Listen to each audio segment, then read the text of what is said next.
नाना पटोले जी, बाला साहेब थोराट जी, वर्षा गायकवाड़ जी, उद्धव ठाकरे जी, रमेश चेन्नीथाला जी, नाना पटोले जी, press के हमारे मित्रों, आप सबका यहां बहुत बहुत स्वागत, नमस्कार।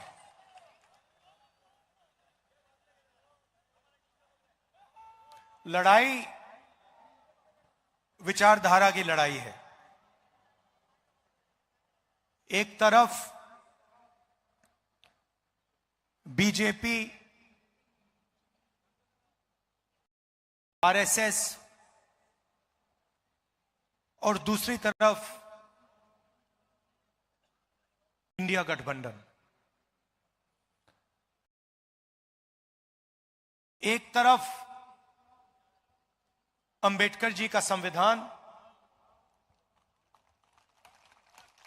एकता, समानता, मोहब्बत, रिस्पेक्ट, और दूसरी तरफ सामने से नहीं, छुपकर बीजेपी के लोग, आरएसएस के लोग इस संविधान को खत्म करना चाहते हैं। सामने से नहीं कह सकते हैं, सामने से कहेंगे तो नतीजा उनको मालूम है, पूरा का पूरा देश उनके सामने खड़ा हो जाएगा।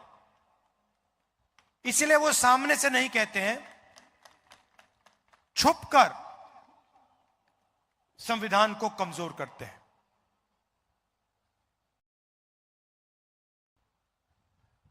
हिंदुस्तान के इंस्टीट्यूशंस हैं, संस्थाएं हैं,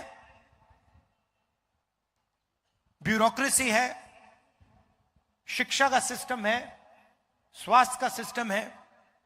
संविधान में कहीं नहीं लिखा कि एक पार्टी को, एक विचारधारा को अपने लोग हिंदुस्तान की हर संस्था में डालने हैं। यह इंडिया गठबंधन कभी नहीं करता है। आप देखिए, आज देश में यूनिवर्सिटीज के वाइस चांसलर्स की लिस्ट निकाली है।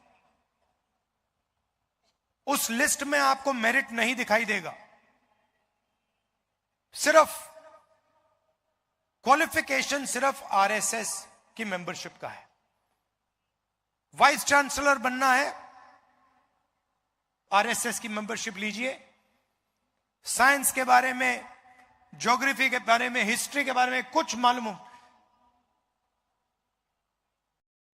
ना हो, कोई फर्क नहीं पड़ता।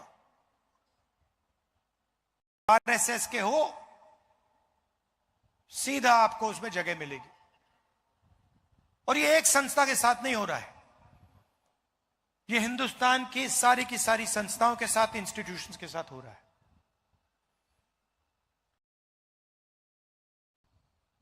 इलेक्शन कमीशन पर दबाव डालते हैं, CBI, ED, income tax department का इस्तेमाल कर सरकार गिराते हैं। आप याद रखिए कि पिछली महाराष्ट्र की सरकार, आपकी सरकार, हमारी सरकार थी, इंडिया गठबंधन की सरकार थी, और उस सरकार को चोरी कर पैसा देकर हटाया गया था। क्यों? क्योंकि वो 2-3 अरबपतियों की मदद करना चाहते हैं। आप जानते हो, मुंबई जानता है, महाराष्ट्र जानता है कि धारावी की जमीन 1,00,000 करोड़ रुपए की जमीन, आपकी जमीन, गरीबों की जमीन, आपके आंखों के सामने आपसे छीनी जा रही है। पूरी दुनिया जानती है।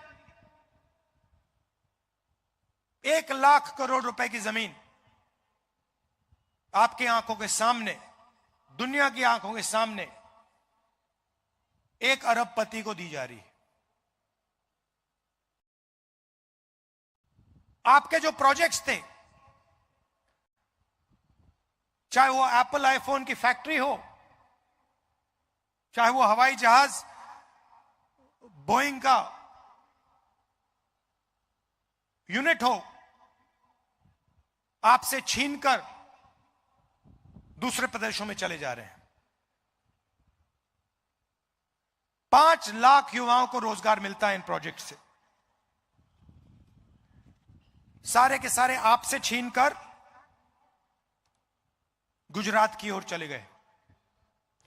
Semiconductor plant, iPhone manufacturing plant, GAIL petrochemical project, Tata Airbus project, ये सारे के सारे जो आपके थे, जिससे आपके युवाओं को फायदा मिलना चाहिए था, रोजगार मिलना चाहिए था, ये एक के बाद एक आपसे छीन लिए गए। आपकी जमीन छीनी जा रही है। 1,00,000 करोड़ रुपए की जमीन छीनी जा रही है। आपके प्रोजेक्ट्स छीने जा रहे हैं। यह है बीजेपी की सरकार। आपको कहते हैं कि आपको हम पैसा देंगे, महिलाओं को पैसा देंगे, मगर हमने आंकड़े निकाले। बीजेपी की सरकार में आपके साथ क्या किया जा रहा है। महंगाई बढ़ी है, पेट्रोल डीजल के दाम बढ़े हैं, गैस सिलेंडर के दाम बढ़े हैं। इनको अगर आप जोड़ें तो बीजेपी की सरकार हर साल महाराष्ट्र के हर परिवार से 90,000 रुपए छीनती है। आपके जेब में से निकालते हैं और सीधा अदानी, अंबानी ऐसे लोगों की जेब में डालते हैं। और फिर आपसे कहते हैं हम आपको, महिलाओं को 1,000 रुपए देंगे, 1,500 रुपए देंगे। मगर इनकी नीयत गलत है। काम ये सिर्फ उन लोगों का करते हैं। नोटबंदी से आपको फायदा हुआ,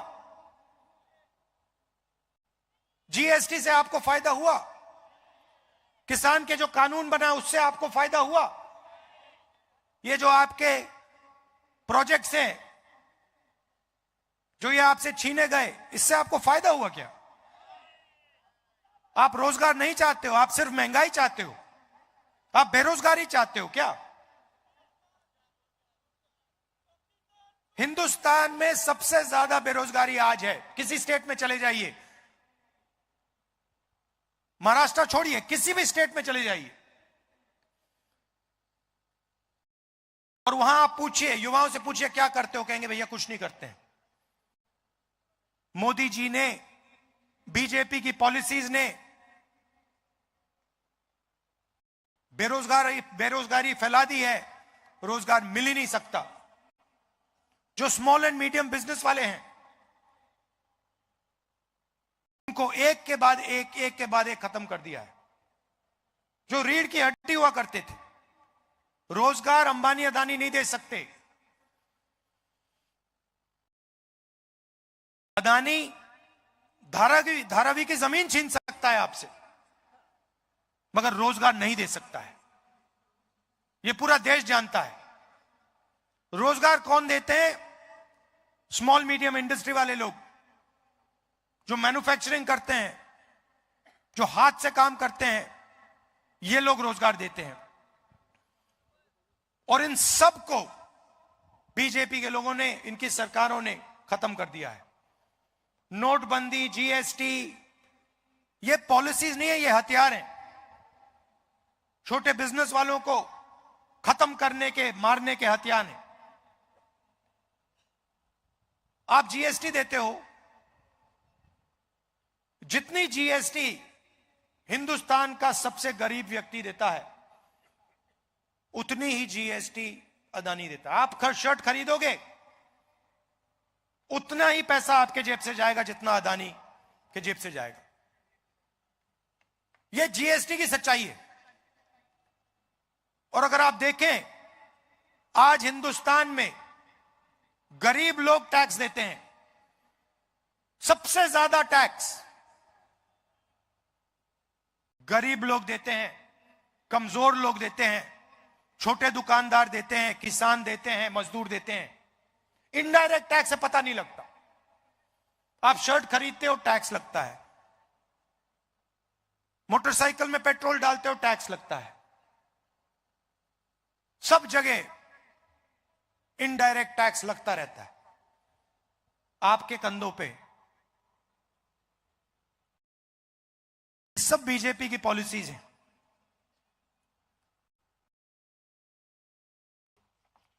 मैंने संविधान की बात की। यह विचारधारा की लड़ाई है। एक तरफ अरबपतियों की सरकार और दूसरी तरफ गरीबों की, किसानों की, स्मॉल और मीडियम बिजनेस चलाने वालों की, युवाओं की सरकार। इसीलिए इंडिया गठबंधन ने महाराष्ट्र की जनता को 5 गारंटी की है। और आज मुझे कहा गया है कि आपको मैं 5 गारंटीज में से पहली गारंटी के बारे में बताऊं।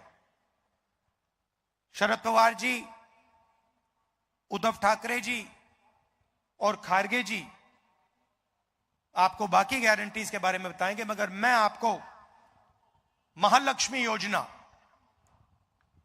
3,000 रुपए हर महिला के बैंक अकाउंट में हर महीने इंडिया गठबंधन की सरकार डालने जा रही है। हर महीने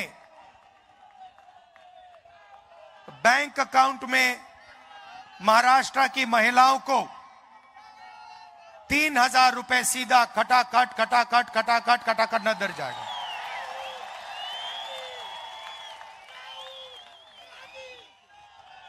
और जब महाराष्ट्र की महिलाएं महाराष्ट्र में बस में कहीं जाएंगी तो उन्हें बस टिकट खरीदने के लिए 1 रुपया नहीं देना पड़ेगा, फ्री में जाएंगी। आप पूछोगे क्यों? क्योंकि जो चोट बीजेपी की सरकार ने आपको मारी है, महंगाई की चोट, गैस सिलेंडर की चोट, बेरोजगारी की चोट, सबसे ज्यादा दर्द महाराष्ट्र की महिलाओं को लगता है। इसीलिए हमारी पहली गारंटी महाराष्ट्र की महिलाओं के लिए बैंक अकाउंट में सीधा 3,000 रुपए हर महीने और फ्री बस ट्रैवल पूरे महाराष्ट्र में।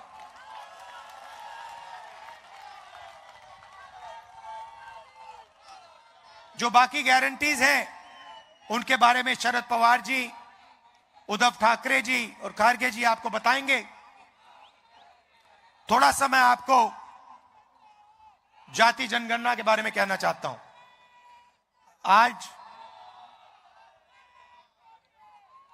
नागपुर में हमने एक सम्मेलन किया, उसमें हमने जाति जनगणना की बात की। भाइयों और बहनों, हिंदुस्तान में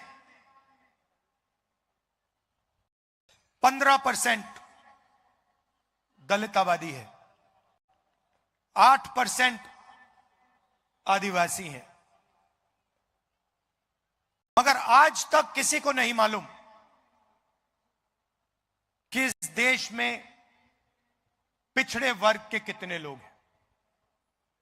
कोई कहता है 50 हैं, कोई कहता है 55% हैं, कोई कहता है 60% है, किसी को नहीं मालूम। और जब हम देखते हैं, हिंदुस्तान की संस्थाओं को देखते हैं, मीडिया को देखते हैं, कॉर्पोरेट इंडिया को देखते हैं, जुडिशरी को देखते हैं, इन सब संस्थाओं में हमें ना पिछड़े वर्ग के लोग दिखते हैं, ना दलित दिखते हैं, ना आदिवासी दिखते हैं, ना माइनॉरिटी के लोग दिखते हैं, ना गरीब जनरल कास्ट के लोग दिखते हैं। इसलिए हम चाहते हैं कि देश में एक ऐतिहासिक कदम लिया जाए, जाति जनगणना किया जाए और पूरे हिंदुस्तान के लोगों को, हर वर्ग के लोगों को यह पता लगे कि पावर स्ट्रक्चर में उनकी कितने हिस्सेदारी है, इस देश में धन किसके हाथ में है, संस्थाएं किसके हाथ में है। इसीलिए हमने लोकसभा के चुनाव में कहा था कि अगर हमारी सरकार दिल्ली में बनेगी तो हमारा पहला कदम जाति जनगणना होगा। कर्नाटक में, तेलंगाना में कांग्रेस पार्टी की सरकार है। दोनों प्रदेशों में हमने जाति जनगणना का काम शुरू कर दिया है और तेलंगाना में हमने एक ऐतिहासिक कदम लिया। ऐतिहासिक कदम। पहले सर्वे बंद कमरों में बनते थे, ब्यूरोक्रेट सवाल चुनते थे, मगर हिंदुस्तान के इतिहास में पहली बार तेलंगाना में जो जाति जनगणना पर सवाल पूछे जाएंगे वो तेलंगाना की जनता ने चुने हैं। हमने पूरे स्टेट में मीटिंग्स करी और जनता से पूछा, दलितों से, आदिवासियों से, पिछड़े वर्ग के लोगों से, महिलाओं से,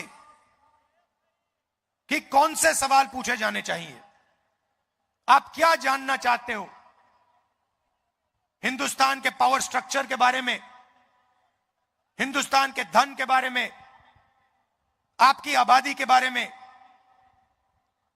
और जनता ने हमें सवाल दिए। महाराष्ट्र में भी जैसे ही हमारी सरकार आएगी हम जाति जनगणना का काम शुरू कर देंगे। और पार्लियामेंट में मैंने साफ कहा है, मोदी जी कुछ भी करें, जैसे ही इंडिया गठबंधन की सरकार दिल्ली में बनेगी वैसे ही जाति जनगणना होगा। और ये जो 50% की सीलिंग लगा रखी है, जो दीवार बना रखी है रिजर्वेशन की, इस दीवार को हम तोड़ देंगे। भाइयों और बहनों, विचारधारा की लड़ाई है। अगर यह संविधान खत्म हो गया तो हिंदुस्तान के गरीब लोगों के पास, दलितों के पास, आदिवासियों के पास, पिछड़ों के पास कुछ नहीं बचेगा। जो भी आज आपको मिला है, चाहे ये आईआईटीज हो, आईआईएम हो, शिक्षा का सिस्टम हो, स्वास्थ्य का सिस्टम हो, आपकी जमीन की रक्षा, ये सब संविधान करता है। अगर आज अदानी जी पर थोड़ी सी रोक लगी हुई है तो यह संविधान के कारण रोक लगी हुई है। और ये जो किताब है, ये सिर्फ एक किताब नहीं है। इस किताब में महापुरुषों की सोच, हिंदुस्तान की आवाज है इस किताब में। इसमें अंबेडकर जी की आवाज है, फूले जी की आवाज है, गांधी जी की आवाज है, बसवन्ना जी की आवाज है, नारायण गुरु जी की आवाज है, बुद्ध भगवान की आवाज है। उन सब की आवाज इस किताब में है। और हिंदुस्तान की आवाज, गरीबों की आवाज, दलितों की, पिछड़ों की, कमजोर लोगों की, किसानों की आवाज इसमें है। और आस्ते आस्ते नरेंद्र मोदी, आरएसएस और बीजेपी इस किताब को खत्म करने में लगे हैं। इंडिया गठबंधन आपको मैसेज देना चाहता है कि कुछ भी हो जाए, संविधान को कोई नहीं छुएगा, कोई नहीं खत्म कर पाएगा। इंडिया गठबंधन एक साथ खड़ा है, हिंदुस्तान की जनता एक साथ खड़ी है। हम इसको कभी खत्म नहीं होने देंगे। आप सबका मैं दिल से धन्यवाद करता हूं। चुनाव का समय है। आपकी जो पिछली सरकार थी वो आपके हाथों से चोरी की गई। बीजेपी, आरएसएस, इन लोगों ने आपसे आपकी सरकार छीनी। चोरी करके, एमएलए खरीद कर आपकी सरकार छीनी गई। यह आप याद रखिए। और इस बार महाराष्ट्र की सरकार बनाइए, जो आपके प्रोजेक्ट दूसरे प्रदेशों में ना भेजे, जो आपकी धारावी की जमीन अदानी जी के हवाले ना करे, मगर महाराष्ट्र के किसानों के लिए, मजदूरों के लिए, छोटे व्यापारियों के लिए, स्मॉल और मीडियम बिजनेस और युवाओं के लिए काम करे। आप सबका फिर से बहुत बहुत धन्यवाद। नमस्कार, जय हिंद।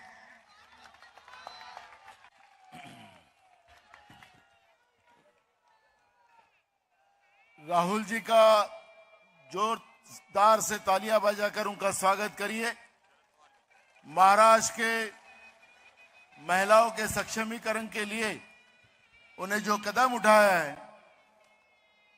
उसके लिए हम तहे दिल से उनका महाराष्ट्र की जनता की तरफ से स्वागत करते हैं। हमारे राज्य के और राष्ट्रीय नेता, हमारे महाराष्ट्र का गौरव शरद पवार जी, किसानों के बारे में जो गारंटी देने वाले हैं, वो अपना वक्तव्य शुरू करें। सम्मानीय रसिक आणि उपस्थित बंधू भगिनींनो, सुरुवातीला तुम्हा सगळ्यांचे आभार मानत 6 महिन्याच्या पूर्वी देशाच्या लोकसभेची निवडणूक झाली। त्यावेळेला आपण लोकांनी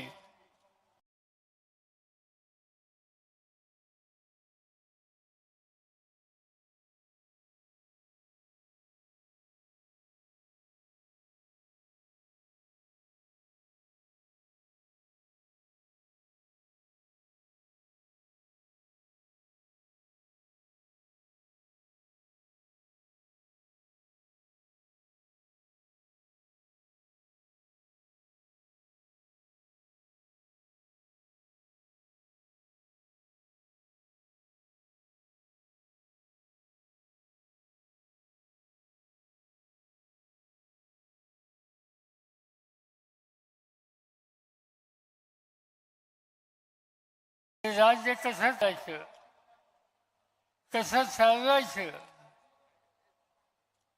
याचा निकाल घेण्याची ही वेळ आलेली आहे।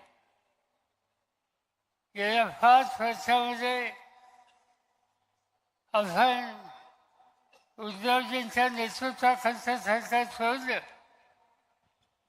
तर बाकीचा सगळा कालखंड हा महाराष्ट्राला मागं नेणारा कालखंड आहे। महाराष्ट्र राज्य हे देशाचं उद्योगाचं महत्वाचं राज्य, आर्थिकदृष्ट्या शक्तिशाली राज्य, देशामध्ये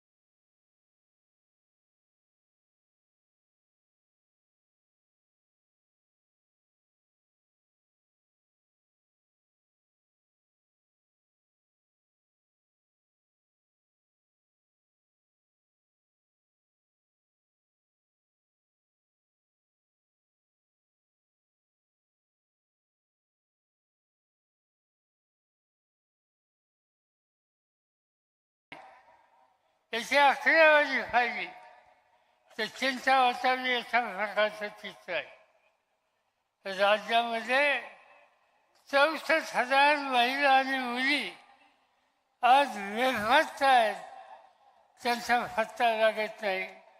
ही स्थिती महाराष्ट्रामध्ये कधीही नव्हती.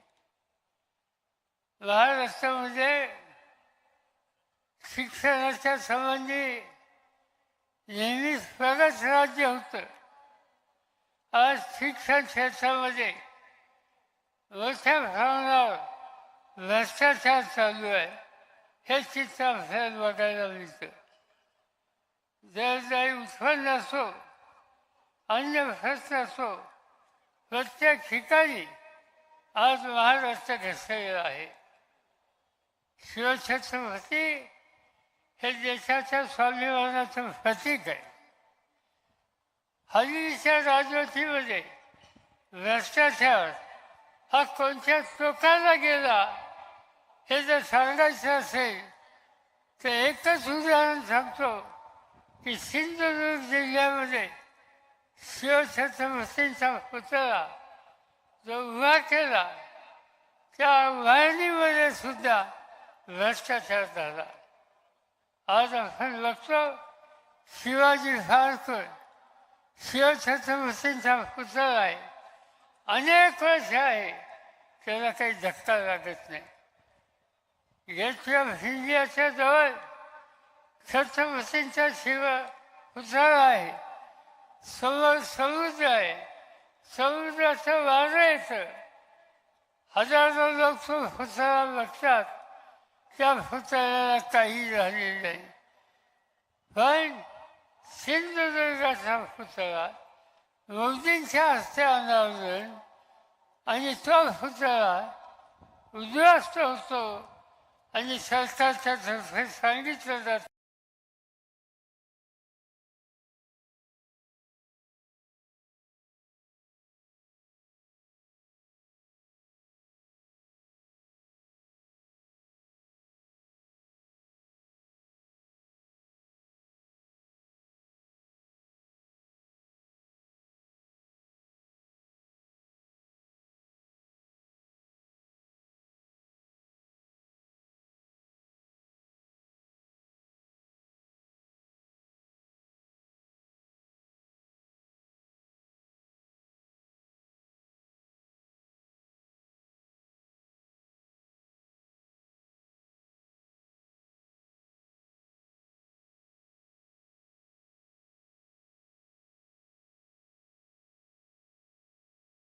होतं.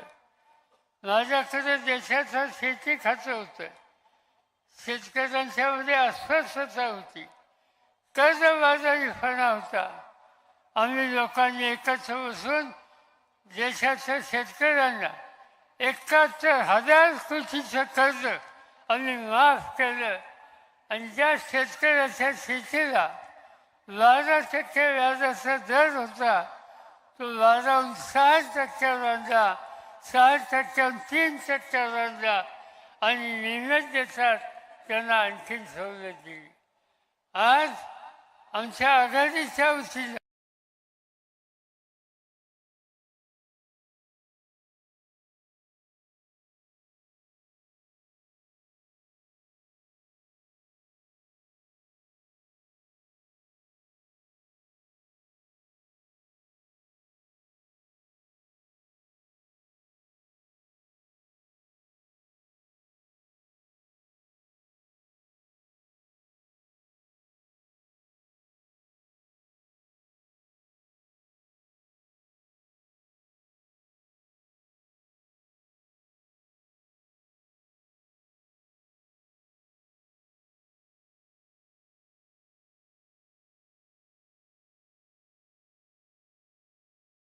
आहे.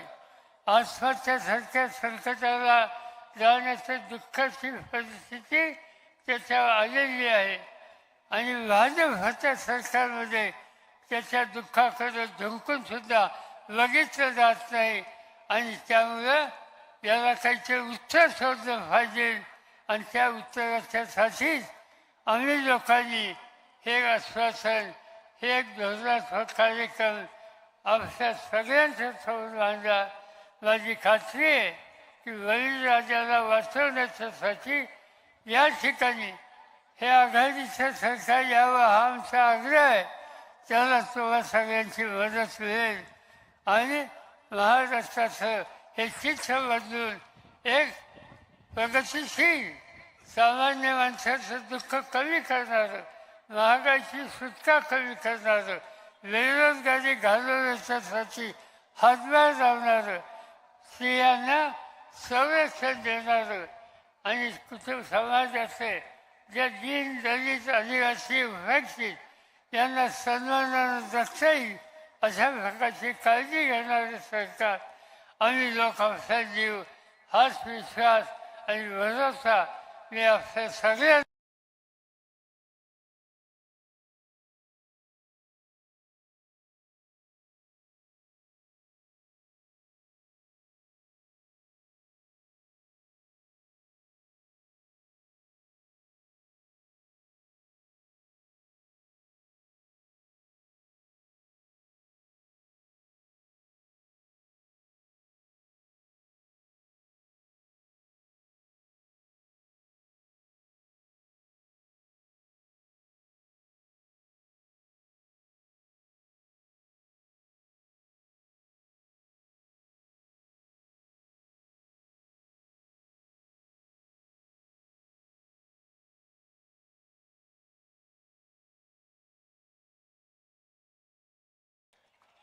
या ठिकाणी तरुणांसाठी ते गॅरंटी आपल्याला या ठिकाणी देणार आहेत. आणि आदरणीय उद्धव ठाकरे साहेब याच्यानंतर आपले राष्ट्रीय अध्यक्ष आदरणीय खरगे साहेब हे आपल्याला आरोग्य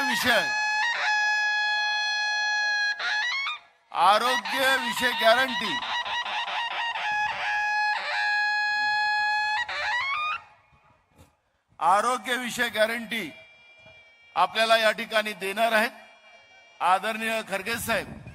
त्यामुळे आदरणीय उद्धव ठाकरे साहेब आपल्याला युवांच्या बद्दल जी गॅरंटी आपण महाविकास आघाडीच्या वतीने द्यायला निघालेलो आहोत त्याबद्दलचं मार्गदर्शन ते करतील.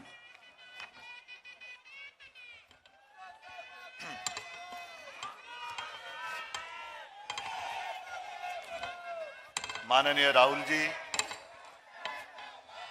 आदरणीय पवार साहेब, आदरणीय खरगे साहेब, व्यासपीठावरील सर्वच मान्यवर आणि जमलेल्या माझ्या तमाम महाराष्ट्रप्रेमी बांधवांनो, भगिनींनो आणि मातांनो, नुकतीच दिवाळी झालेली आहे आणि आता निवडणुकांचे फटाके फुटायला लागलेत. आपल्याकडे चांगले ॲटम बॉम्ब आहेत आणि पलीकडनं तडतड्या फुलबाज्या फुसकुल्या वगैरे काय सुरू आहेत. चालू द्या. 23 तारखेला आपल्याला विजयाचे फटाके फोडायचे आणि त्याचा निश्चय करण्यासाठी आज आपण इकडे जमलेलो आहोत. कालपासून माझ्या जाहीर सभा सुरू झाल्या. सभा सुरू होण्याच्या आधी 2-3 दिवस मी काही जणांशी बोलत होतो. सगळे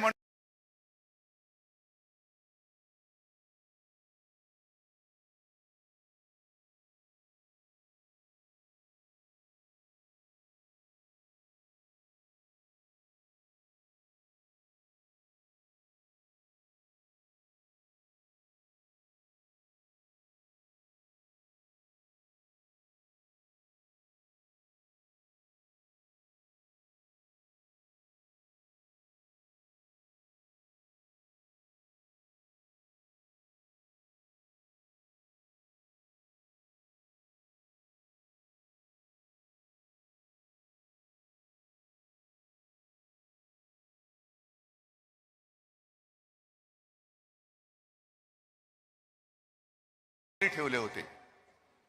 कारण महागाई वाढते. ही महागाई जी वाढती आहे तिच्यावरती आवर घालूच शकत नाहीत मोदी आणि हे सगळे भाजप मिंदे वगैरे सगळे कोणी. बाकी आनंदाचा शिदा वगैरे ठीक आहे. त्या आनंदाच्या शिद्यामध्ये सुद्धा उंदराच्या लेंड्या मिळतात. कसला आनंद यांचा. गरिबांना उंदराच्या लेंड्या देत आहे हा तुमचा आनंद. आणि असे बकवास लोक आपल्यावरती राज्य करतायत.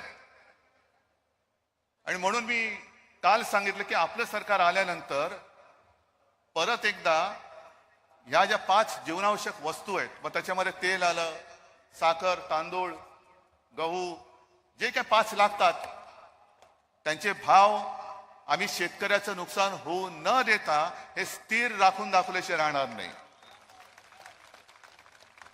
द्या ना, काहीतरी चांगलं द्या, नुसतं घेताय. राहुल जी जो बात आपने कही, खरंच म्हणजे ही धक्कादायक गोष्ट आहे की 90,000 रुपये आपल्या महाराष्ट्राच्या प्रत्येक कुटुंबाच्या खिशातले हे काढले जात आहेत. जीएसटी लावतायत, हा टॅक्स लावतायत, तो टॅक्स लावतायत. म्हणजे उद्या श्वास घ्यायला सुद्धा टॅक्स लावतील. आपल्याला कळतच नाही, आपला खिसा मारला जातोय आणि वर्ण यांच्या योजना येत आहेत. आज मुद्दामून एक चांगली सभा इकडे आयोजित झाली, कारण आपण जे काय करतो ते खुलेआम करतो, काळोखात काय करत नाही. खुलेआम आपली वचननामा, जाहीरनामा सुद्धा खुलेआम आहे, लोकांसाठी आहे. महिलांसाठी योजना जी आहे ती नुसती चालू ठेवणार नाही, तर त्याच्यामध्ये भर टाकणार आहोत, हे राहुलजीने आपण सांगितलेलं आहे. पवार साहेब, आपण सांगितलं की शेतकऱ्याचं कर्ज हे 3 लाखापर्यंत आपण माफ करणार आहोत. 2 लाखापर्यंत आपण करून दाखवलेलं आहे. म्हणजे आम्ही अशा काय वाऱ्यावरची वरात नाही.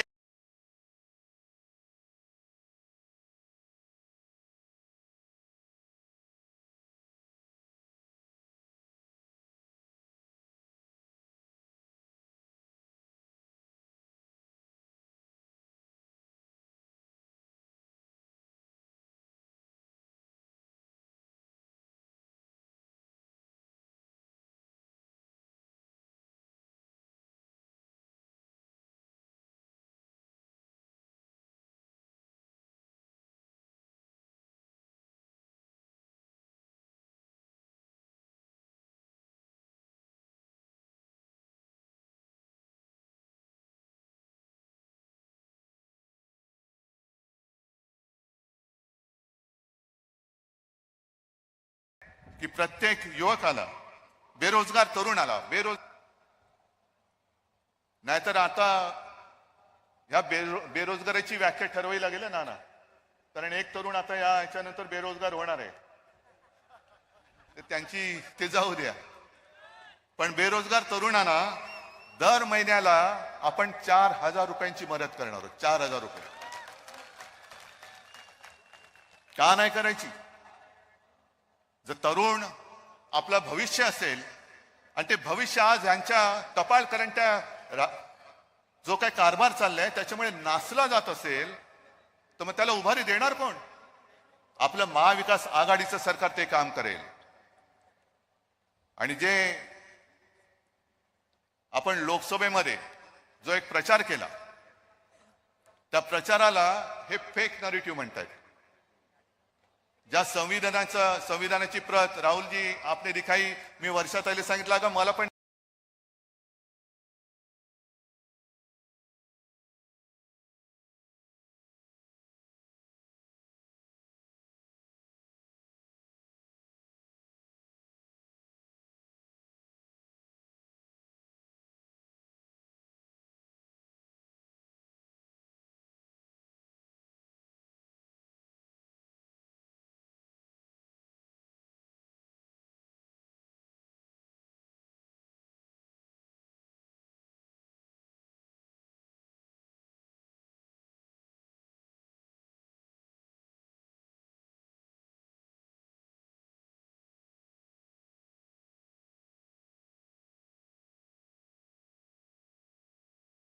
अदानीच्या घशात घातल्या जात आहेत.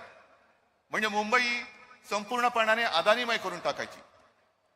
आम्ही आज जाहीर करतोय की आपलं सरकार आल्यानंतर या चुकीच्या निविदा काढल्या गेल्यात आणि निविदा बाहेरच्या ज्या सवलती अदानींना देऊन माझी अख्खी मुंबई नासवली जाते. पहिलं तो कॉन्ट्रॅक्ट आम्ही रद्द करू आणि धारावीकरांना जिथल्या तिथे उद्योगाच्या सोयीसह घर दिल्याशिवाय राहणार नाही, हे महाविकास आघाडीचं वचन मी आज तुम्हाला सगळ्यांना देतोय. पण सगळ्या मुंबईकरांनी समजून घ्यायला पाहिजे की विषय केवळ धारावी पुरता नाहीये. दहिसरची जमीन दिली, मुलुंडची जमीन दिलेली आहे, मालवणची दिलेली आहे, त्याच्यानंतर आपलं मिठागर दिलेलं आहे, कांजूरची दिलेली आहे, कुर्ला मदर डेअरीची दिलेली आहे. काय आहे काय? सगळं त्यांना द्यायचं, वरती टीडीआर त्यांना द्यायचा. त्या टीडीआर वरती सुद्धा मी नंतर बोलणारच आहे. पण आज आपण जे पंचसूत्री म्हणून जाहीर केलेलं आहे त्याच्यामध्ये धारावीचा मुद्दा हा सुद्धा आपल्या एक वचननाम्यामध्ये असणार आहे की मुंबई बचाव. आम्ही एकदा कोरोनाच्या काळामध्ये धारावी वाचवली होती, आता पुन्हा एकदा धारावी आम्ही वाचून दाखवणार. पुन्हा एकदा धारावी वाचू. संपूर्ण यांचं कॉन्ट्रॅक्टरचं लाड करणारे हे सरकार आहे. मधल्या काळात मी वाचलं की आपली गावठण आणि कोळीवाडी आहेत, तिथे सुद्धा क्लस्टर डेव्हलपमेंट करणार. क्लस्टर म्हणजे काय की जसं झोपडपट्ट्यांमध्ये आपण करतो ना की झोपडपट्टी वाचणे तिथल्या तिथे घर, म्हणजे एक उंच टावर बांधायचा, त्याच्यामध्ये सगळ्यांना घरं द्यायची आणि बाकीची जमीन ही बिल्डरला देऊन टाकायची. तसंच कोळीवाडे त्यांच्या घशात घालायचं चाललेलं आहे. पण एक सुद्धा कोळीवाडा आम्ही बिल्डर, अदानी किंवा कोणाच्याही घशात जाऊ देणार नाही. आमचं हे सुद्धा वचन आहे की कोळीवाडी असोत किंवा गावठाण असोत, कोळीवाड्यांचं अस्तित्व कायम ठेवून आम्ही आमच्या कोळी बांधवांच्या मतानुसार त्या कोळीवाड्याचा विकास करून दाखवू. नाहीतर एक क्लस्टरमध्ये टाकलं तर कोळीवाड्यांना इमारती उभ्या करून दिल्या, मग त्यांच्या जे काही होड्या आहेत त्यांना काय तुम्ही पार्किंग मध्ये लावणार? तू पहिल्या माळ्यावर, तू दुसऱ्या माळ्यावर, तू तिसऱ्या माळ्यावर. आणि मासे सुकवण्याची सोय जी आज कोळीवाड्यामध्ये आहे, किनाऱ्यावरती आहे, ते कोळी लोक माझी ही काय गच्चीमध्ये मासे सुकवणार? तेव्हा एक लक्षात घ्या, ही निवडणूक केवळ शिवसेनेची, केवळ काँग्रेसची किंवा केवळ राष्ट्रवादीच्या अस्तित्वाची नाहीये. हे मुंबईचं आणि महाराष्ट्राचं गुजरातीकरण चाललेलं आहे, ते थांबवण्यासाठी ही निवडणूक आपल्याला जिंकायची आहे. कारण सगळं गुजरातला चाललंय. सगळा कारभार जर का ते तिकडनं दोन दिल्लीत बसलेले लोक आहेत, मी आपले तुषार गांधी बसलेत, त्यांनी एक शब्द वापरला होता, तो वापरू इच्छित नाही, पण ते जर करणार असतील आणि आम्ही सगळे लोक छत्रपती शिवाजी महाराज की जय बोलून शंडासारखे बघत बसणार असू तर मग न जगलेलं बरं. ज्याप्रमाणे हे काही जीवाभावाचे प्रश्न आम्ही इथे मांडतो त्याला उत्तर आम्ही देतो, तसंच जे मी दसऱ्याच्या भाषणात बोललो, जे पुनरुच्चार मी करतो की आपलं सरकार आल्यानंतर महाराष्ट्राच्या प्रत्येक जिल्ह्यात छत्रपती शिवाजी महाराजांचं मंदिर आम्ही बांधून दाखवल्याशिवाय राहणार नाही. अगदी सुरतेला सुद्धा बांधू. मग हे मी बोलल्यानंतर देवाभाऊ बोलले, कारण त्याने छत्रपती शिवाजी महाराज सहनच होत नाही. तसं बस एक भ्रष्टाचार करून पुतळा तिकडे उभारला होता, तो सुद्धा 8 महिन्यात पडला. कारण शिवाजी महाराज म्हटल्यानंतर यांच्या अंगाची लाई होते. मग देवेंद्र फडणवीसने मला आव्हान दिलं, अहो तुम्हाला जर हिंमत असेल तर मुंबऱ्यामध्ये शिवाजी महाराजांचं मंदिर बांधून दाखवा. अहो देवा भाऊ, जाऊ तिथे खाऊ. मुंबऱ्यामध्ये जा पहिलं, आणि मुंबऱ्याच्या प्रवेशद्वारावरती जे शिल्प आहे ना, छत्रपती शिवाजी महाराज तिकडे आहेत, जिजाऊ आहे, तुकाराम महाराज आहेत, सावित्रीबाई फुले आहेत, हे पहिलं बघा, मुंबऱ्यामध्ये आहे. पण मुंब्रा ठाणे जिल्ह्यात येतो. ज्या जिल्ह्यातून तुम्ही आमच्यातला गद्दार फोडलात आणि डोक्यावरती बसवला होतात मुख्यमंत्री म्हणून, त्याच्या जिल्ह्यात तुम्हाला छत्रपती शिवाजी महाराजांचं मंदिर बांधणं हे अवघड वाटत असेल तर त्या गद्दाराला डोक्यावर घेतलाच कशाला? गद्दार घेऊन नाचलात कशाला? आणि म्हणून वेडीवाकडी आव्हान आम्हाला देऊ नका. आज आम्ही तरी हे सगळं बकाल तुम्ही करत चाललेले आहेत. महाराष्ट्र राज्य आणि मुंबई त्याच्या चांगल्यासाठी, त्याच्या भवितव्यासाठी एक चांगला जाहीरनामा घेऊन आम्ही जनतेसमोर आलेलो आहोत. आणि मला खात्री आहे मुंबईचीच नव्हे तर संपूर्ण महाराष्ट्राची जनता ही जागरूक आहे. मुंबईकरांनी गेल्या लोकसभेमध्ये महाविकास आघाडीच्या बाजूनी भरपूर कौल चांगला दिला. अगदी 6 पैकी मी तर म्हणे 5 जागा आपण जिंकलो. 1 जागा चोरी करून ते जिंकले. त्याच्यानंतर झालेली पदवीधर आपण जिंकलो, शिक्षक आपण जिंकलो, सिनेटची निवडणूक आपण जिंकलो. त्याच्यामुळे मुंबईकरांचे आशीर्वाद हे असेच आमच्यावरती कायम असू द्यात आणि ते राहतील अशी खात्री व्यक्त करतो आणि आपल्या सर्वांची रजा घेतो. जय हिंद, जय महाराष्ट्र. धन्यवाद उद्धव जी, आपने हमारे राज्य के युवाओं को, जिन लोगों को इन लोगों ने बेरोजगार बनाया, उन सब लोगों को 4,000 रुपया हमारे युवा और युवतियों को देने का गारंटी आपने दी यहां पर। इसलिए तालियां बजाकर जोर से उनका स्वागत आप सब करिए। हमारे राष्ट्रीय अध्यक्ष आदरणीय खरगे जी, आपको हेल्थ के बारे में, क्योंकि आज महाराष्ट्रातली जी काही परिस्थिती आज आहे, सरकारी दवाखान्यात गेलेला माणूस सरळ जातो पण आडवा होऊन येतो, पैसे नाही आणि म्हणून आपला उपचार ते करू शकत नाही। आणि म्हणून या सगळ्या गरजू लोकांना महाराष्ट्रामध्ये आर्थिक ताकद देऊन त्याचा जीव वाचवण्याचा एक संकल्प या ठिकाणी केला जातो आणि त्याची घोषणा आदरणीय काँग्रेस पक्षाचे राष्ट्रीय अध्यक्ष आमचे नेते मल्लिकार्जुन खरगे साहेब आपल्याला मार्गदर्शन करतील अशी त्यांना विनंती करतो। आज की इस चुनावी सभा में उपस्थित साथियों और हमारे अपोजिशन पार्टी के नेता राहुल गांधी जी,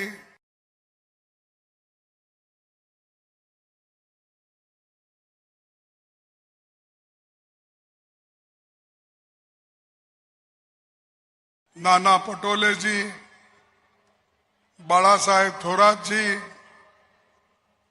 वर्षा गायकवाड़ जी, गठबंधन दल के उपस्थित नेता और कार्यकर्तागण और मंच पर बैठे हुए सभी नेतागण और मीडिया के मेरे दोस्तों, भाइयों और बहनों, अभी आपने सभी का भाषण सुना, लेकिन आखिरी में बोलने वालों को बड़ा मुश्किल होता है, क्योंकि सभी गारंटी ने तो उन्होंने बोल दिया। मुझे एक ही गारंटी आपसे लेना है, आप सभी मिलके गठबंधन के सरकार को जिताएंगे, ये गारंटी आपको देना है।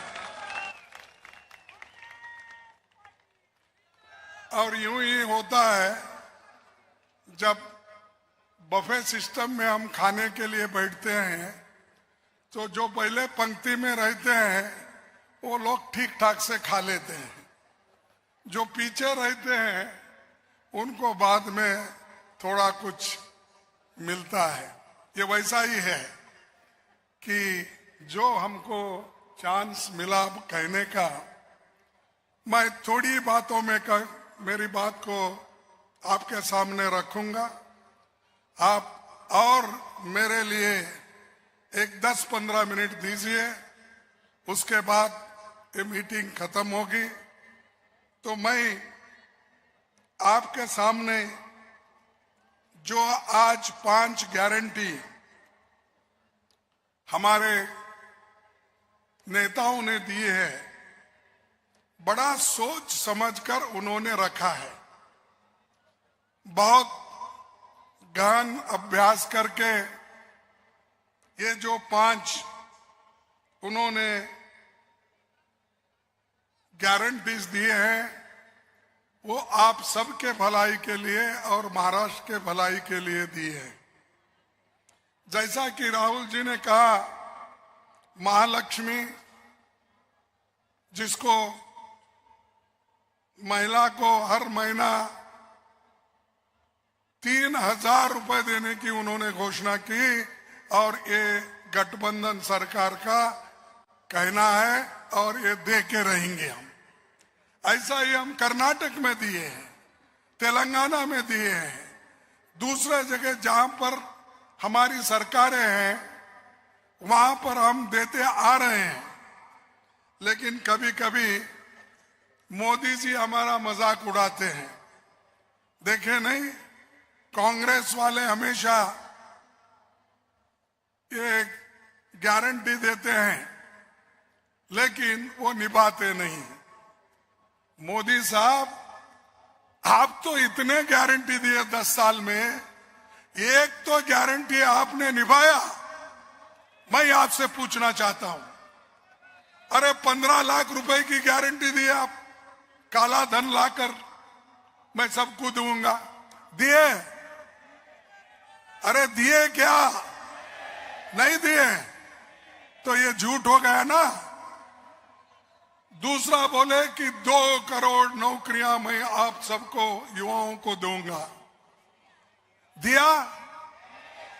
इसीलिए गठबंधन की जो पार्टियां हैं, हर युवा को 4,000 रुपए हर महीना उनको नौकरी मिलने तक दे रही है। यह है गठबंधन सरकार का एक वादा। दूसरा, मोदी जी ने कहा एमएसपी किसानों के लिए मैं डबल कर दूंगा, कर दिया? नहीं किया, ये भी झूठ। नोटबंदी होने के बाद उन्होंने कहा 100 दिन में मैं सब ठीक करूंगा। अगर ठीक नहीं होगा तो मेरे किसी को भी चौरस्ते पे सूली पे चढ़ाओ या मुझे कुछ भी करो, उन्होंने कहा। उससे फायदा हुआ देश का? नहीं। तो मोदी ने तो इतने झूठ बोले, और उसीलिए मैं बोलता हूं कि मोदी ये झूठों के सरदार है। मैं हमेशा पार्लियामेंट में भी बोलता हूं, बाहर भी बोलता हूं, क्योंकि जो आदमी झूठ कहता है वो कभी लोगों के हित में नहीं होता है। हमने जो वायदे किए थे, मैं बताता हूं, कर्नाटक में हमने वायदे किए, वो पूरे निभाए, और मैं आंकड़े के साथ उनको झारखंड में बताया। मोदी साहब, आपको आंकड़े बताता हूं, 52,000 करोड़ रुपए कर्नाटक गवर्नमेंट में इस गारंटी को, 5 गारंटी को दिए हैं।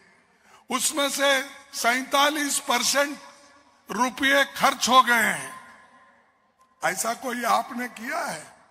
ये मोदी की गारंटी बोलते हैं। कौन सा गारंटी फुलफिल किया आप? हाँ ठीक है, गारंटी उन्होंने किसको दिया?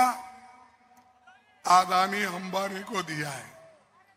तो इसीलिए ऐसे जो पार्टियां उनको मदद कर रहे हैं, यहां पर जो भी वो बीजेपी के और जो बहुत से लोग तोड़फोड़ करके उधर चले गए, तो उनसे आप दूर रहना चाहिए। और वो सही पार्टियां नहीं है। चाहे शिवसेना में फुट के चले गए, चाहे एनसी नेशनल हमारे शरद पवार जी के पार्टी से फुट के गए। ये जो फुट के जा रहे हैं, टूट के जा रहे हैं, इनके हाथ से मुंबई वालों का भलाई करने का कोई उनका इरादा नहीं है। सिर्फ पैसे कमाना, और पैसे कमाने के लिए वो हमेशा हर चीज को तैयार रहते हैं। भाइयों, ये मुंबई ऐसा शहर है, लोग यहां पर कन्याकुमारी से लेकर कश्मीर तक, यूपी के, बिहार के, बंगाल के, मध्य प्रदेश के, हर स्टेट का आदमी यहां आकर पलता है, मजदूरी करता है। अपने स्टेट में जब वो सोचता है, अरे अगर मैं मुंबई जाऊंगा कम से कम हमको 1 दिन का खाना तो मिलेगा, मजदूरी तो मिलेगा, ये कहकर अपने गांव छोड़ते हैं। लेकिन यहां पर क्या हो रहा है, उनके लिए कोई जगह नहीं बची, और खासकर जो मुंबई वासी हैं उनके लिए भी जगह नहीं बची। अब दूसरों को तो मदद करना छोड़िए। मुंबई में जो आता है कभी भूखा नहीं मरता, ये कहावत कर्नाटक में, आंध्रा में, तेलंगाना में हर जगह है। लेकिन यहाँ के लोग, यहाँ जो जमीन है वो बेच रहे हैं, और यहाँ जो अभी राहुल जी ने कहा कि ये जो इन्वेस्टमेंट यहाँ पर आ रहा है, वो इन्वेस्टमेंट कहाँ जा रहा है? मैं उद्धव ठाकरे जी से पूछता हूं, क्यों उसको जाने दे रहे हैं? पवार साहब से भी पूछता हूं, वो क्यों बाहर जाने दे रहे हैं? क्या आपसे भी वो मजबूत है? अगर आप लोग एक होकर खड़े रहे, ये पैसा इन्वेस्टमेंट यहां का दूसरे जगह जा नहीं सकता। हम आपके साथ हैं।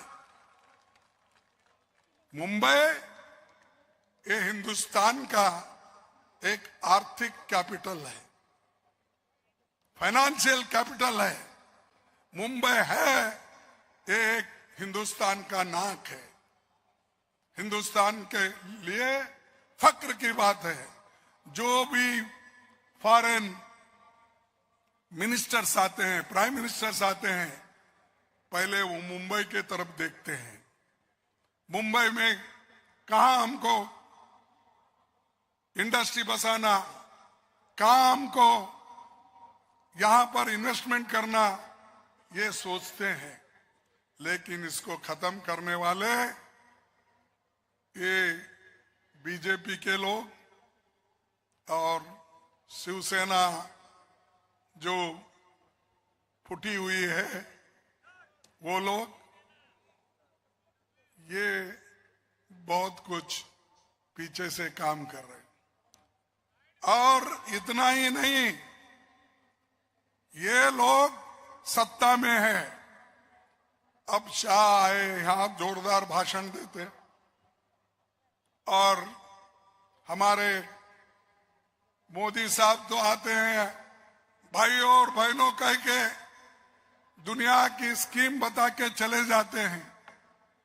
लेकिन तुमने मुंबई के लिए क्या किया, इसका उत्तर पहले दो।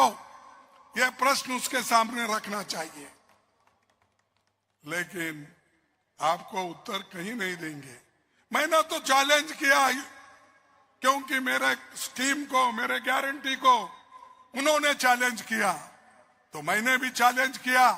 आओ मोदी साहब, बेंगलोर में एक जगह ठहरेंगे और आपकी गारंटी कितने यशस्वी हो गए।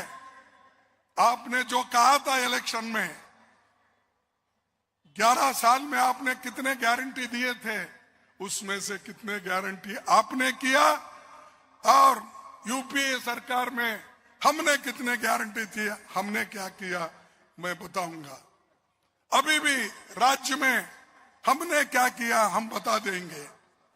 सिर्फ टीका करने से गरीबों का पेट नहीं भरता, या हमको गाले देने से जनता का पेट नहीं भरता। वो सिर्फ बात करना जानते हैं, काम करना नहीं जानते। तो मैं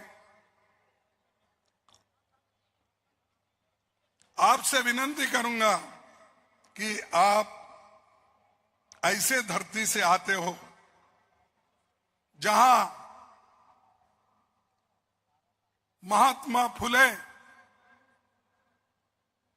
शाहू महाराज, अंबेडकर, इनके धरती से आते हो। और ये संविधान किसने बनाया? यही मुंबई के रहवासी डॉक्टर बाबा साहब अंबेडकर ने बनाया। यह मुंबई की देन है। तो ये इसको रक्षा करना और इसकी हिफाजत करना आपका काम है। लोकतंत्र को बचाना आपका काम है। इसलिए ये बात कभी भी आप मोदी जी के नाम से मुंह से नहीं सुनेंगे, शाह के मुंह से नहीं सुनेंगे, आरएसएस के मुंह से नहीं सुनेंगे। ये अगर कोई बात कर सकते हैं जो गरीबों के तरफ है, तरफदारी करते हैं, वही लोग कहेंगे। इसलिए दोस्तों, मैं आपको यही कहने आया हूं कि फुले, अंबेडकर, शाहू महाराज, इनकी जो विरासत है उसको संभालिए। अरे आपसे दूसरे लोग सीखे हैं। अंबेडकर नाम आज पूरे हिंदुस्तान में हर आदमी लेता है, फुले जी का लेता है, चाहे वो यहीं पैदा हो गए होंगे, यही कार्य उनका होगा। शाहू महाराज का उदाहरण सब जगह देते हैं। क्यों? सामाजिक न्याय के लिए, गरीबों की तरफदारी करने के लिए उन्होंने जो काम किया, उसके लिए सारा देश महाराष्ट्र के तरफ देखता है। और महाराष्ट्र के लोग एक एक करके छोड़ रहे, बाहर जाने दे रहे। तो मैं आपसे विनती करूंगा, आप अगर एक रहेंगे, यूनिटी रहेगी, आपके पास का कोई स्कीम कोई भी नहीं छीन ले सकता। मैं ये दावे के साथ कहता हूं। तो इसलिए मैं आपसे ये बात कह रहा हूं, इसलिए कि ये बीजेपी सरकार हर चीज बेच रही है। बड़े बड़े कारखाने बेच रहे, पब्लिक सेक्टर्स बेच रहे, एयरपोर्ट बेच रहे, पोर्ट बेच रहे, और यहां तक अदानी साहब के जो पोर्ट है, मैं समझा वो वहां गवर्नमेंट सिक्योरिटी है, समझा प्राइवेट सिक्योरिटी है। उस पोर्ट से यहां पर नशीले चीजें यहां आ रही है, ऐसा मुझे पता लगा। तो नशीली चीजें अंदर लाने के लिए अगर वो पोर्ट काम करता है, तो आप महाराष्ट्र के लोग चुप नहीं बैठना चाहिए, हम भी चुप नहीं बैठना चाहिए, इसके खिलाफ लड़ते रहना चाहिए। नहीं तो हमारे बच्चे पंजाब में जो हो रहा है, हरियाणा में जो हो रहा है, नशे में डूब जाएंगे, काम नहीं करेंगे। इसीलिए मैं आप तमाम से विनती करता हूं कि यहां जो ऐसी सरकार है जो मोदी जी ने बिठाई, हमारी सरकार थी, उद्धव ठाकरे जी चीफ मिनिस्टर थे, हम सब लोग गठबंधन में थे। अरे हमारे सरकार को छीन के, चोरी करके तुमने लिया, और चोरों को सपोर्ट करने वाले मोदी और शाह, उनको सबक सिखाना है। सिखाएंगे आप? अरे क्या जोशी नहीं ना भाई, हम तो सुनते थे बहुत जोशीले यहाँ। ये जो चोरों की सरकार है, इनको भगाना पड़ेगा। इनके ऊपर चार्जशीट करके इनको जेल में डालो। इसीलिए तुम्हारा सपोर्ट हमको होना, इसीलिए हमारे लोगों को तुम चुन के भेजना।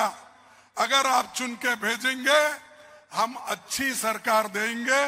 और ये जो हमारे गारंटीज है, हमने जो आपको दिया है, ये गारंटीज पक्के हैं। मोदी जी के जैसा नहीं है 15 लाख दूंगा, 2 करोड़ नौकरी दूंगा, डबल इंजन की सरकार है, एमएसपी डबल करूंगा, ये सब झूठे वायदे किए। ये नहीं, ये पक्के वायदे हैं। ये बजट देखकर उन्होंने विचार करके ये किया है। तो इसीलिए जो सच बोलते हैं, जो आपका काम करते हैं, उनको आप सपोर्ट कीजिए। और यहाँ पर किसानों के बारे में हमारे शरद पवार जी बोले हैं बहुत कुछ, मैं फिर उसको दोहराना नहीं चाहता। मेरा क्या है, देखो कोई भी देश आगे आना है तो एक शिक्षा की जरूरत है, दूसरा उसके आरोग्य को देखना है, हेल्थ को।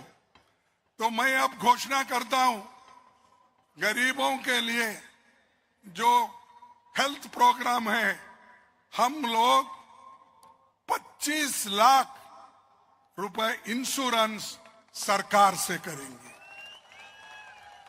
फ्री औषध देंगे और 25 लाख रुपए की गारंटी ये इंश्योरेंस में देंगे।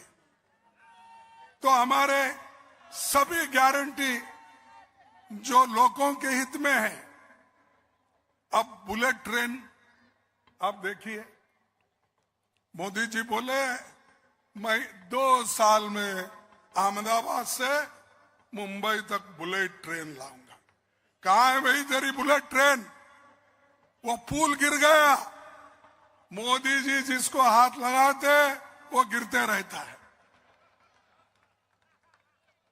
पुल गिर गया मुरैना में, वहां पर गुजरात में पुल गिर गया। मैं समझता हूं मेरे पास आंकड़े हैं, ये इनके जमाने में कितने पुल गिरे और कितने इन्होंने पैसा खर्च किया, ये मैं आपको बताना चाहता हूं। ये जो है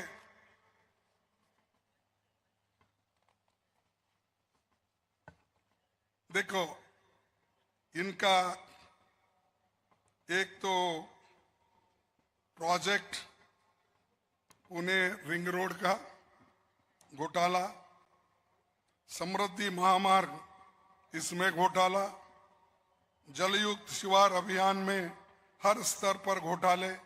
ये तो सीएजी का रिपोर्ट है, मेरा नहीं। ये सीएजी के रिपोर्ट में ये चीजें आई है। छत्रपति शिवाजी महाराज की प्रतिमा में घोटाला, वो गिर गया।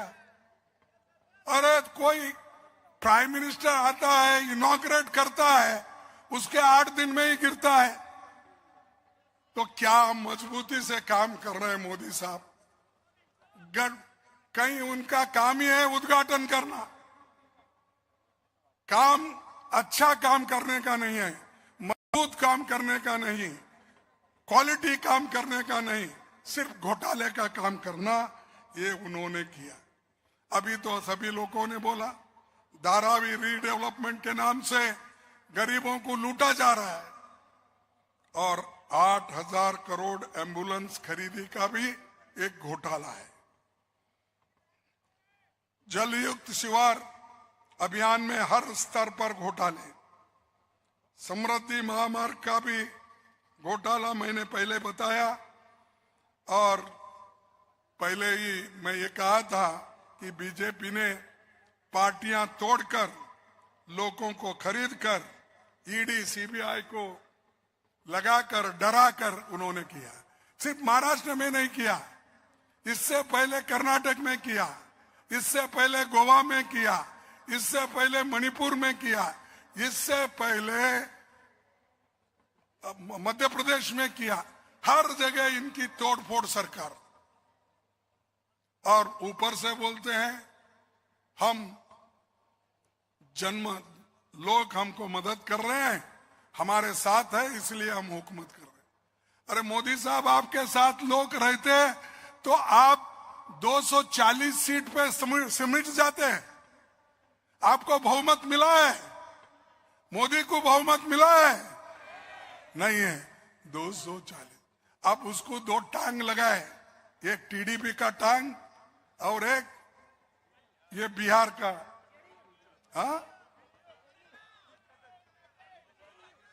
जेडीयू का टांग, एक जेडीयू का टांग, एक टीडीपी का टांग लगा लेके चल रहे हैं मोदी। और मैं दौड़ूंगा भागूंगा बोलते, कहां से भागेंगे भाई? तुम्हारे टांग ही टूट गए हैं, लोगों ने तोड़ दिया है, और इलेक्शन में तुम साफ हो गए। पहले तो 400 पार, मोदी है तो सब कुछ है, ये कहते थे। लेकिन मोदी की गारंटी भी गई, 400 पार भी गया, और 2 टांग दूसरों की लगा के हुकूमत तैमूरलंग कर रहे हैं, और आज हमको ये कह रहे हैं। तो इससे आप तमाम से मैं एक ही विनती करूंगा कि आप इस लड़ाई में मजबूती के साथ हमारे साथ रहो और जो हमारे गठबंधन के नेता लोग हैं, चाहे हमारे पार्टी के नाना पटोले हो और गठबंधन के नेता श्री उद्धव ठाकरे जी, शरद पवार जी और मुंबई के वर्षा गायकवाड़, ये सभी लोग हैं। लेकिन एक होकर मिलकर दिल से काम करेंगे तो निश्चित रूप से हमारी गठबंधन सरकार यहां आएगी और बीजेपी सो जाएगी, पलट जाएगी, मुझे खात्री है। और ये करके दिखाने वाले नेता लोग हैं।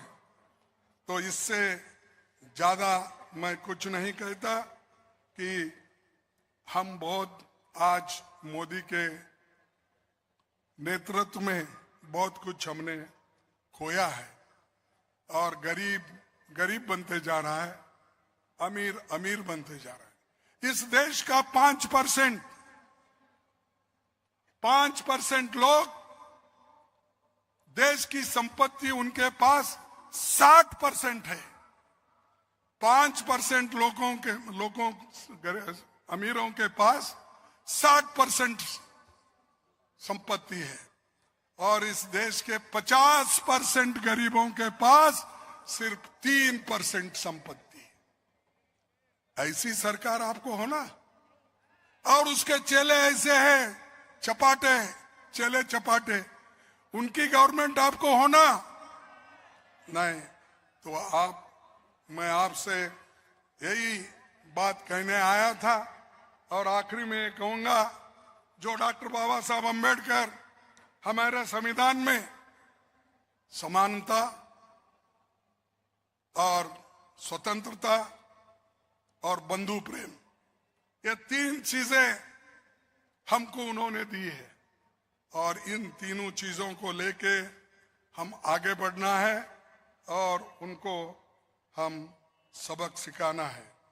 और शिव साहू फुले अंबेडकर के आदर्श जो है उसको अगर हम आगे लेके बढ़ेंगे तो सिर्फ महाराष्ट्र ही नहीं, सारे देश आगे आएगा।